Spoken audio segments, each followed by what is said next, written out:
But were you always sort of partly as much influenced by the kind of alchemical, mystical historical books you read in some way, as well as like the more primal, evolving?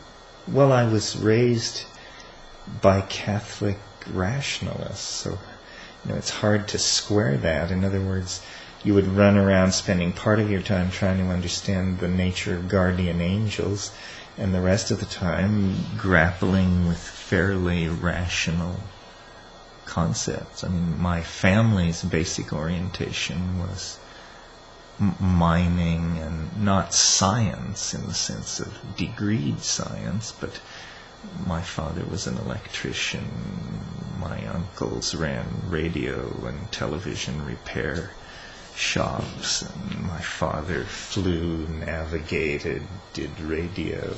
So, but I did spend a lot of time grappling with shit like the nature of the soul, and the nature of sin, and all of these imponderables, And of course what you end up doing is you end up reading scholars of mysticism. And then I would read about what John of the Cross or somebody else had got hold of, and then I would try for it. And I don't recall getting too far, but... when you were still... quite young. Right. Yeah. When you were still thinking in a Catholic mode. Yeah, because it was all religious mysticism. Right. There was no other form of mysticism before Huxley published his books. I mean, it was somehow... for Catholics, there was no other form of mysticism. There was Ouspensky-itis and Gurdjieffianism and all these peculiar... But none of that was quite kosher.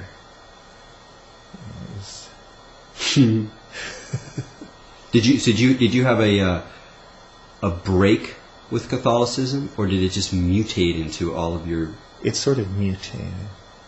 I read Jung, is what happened.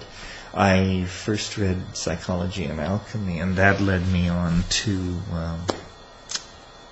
the other one, which is deeper about all of that.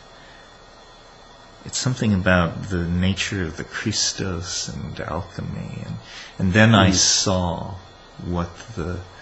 how these geographically defined religious impulses could be part of some broader, deeper thing. And alchemy, it was a revelation to me. All that... I didn't get religious history from the church the way I got it from Jung. Because from Jung I realized it was books. And so you could read these books. I mean, it was tortuous. It was when I was first going to Cal. But on the other hand, I had a library card, and I could actually get at this stuff in whatever form it can never be gotten at. I mean, alchemy makes no sense at all if you actually read the literature. Right.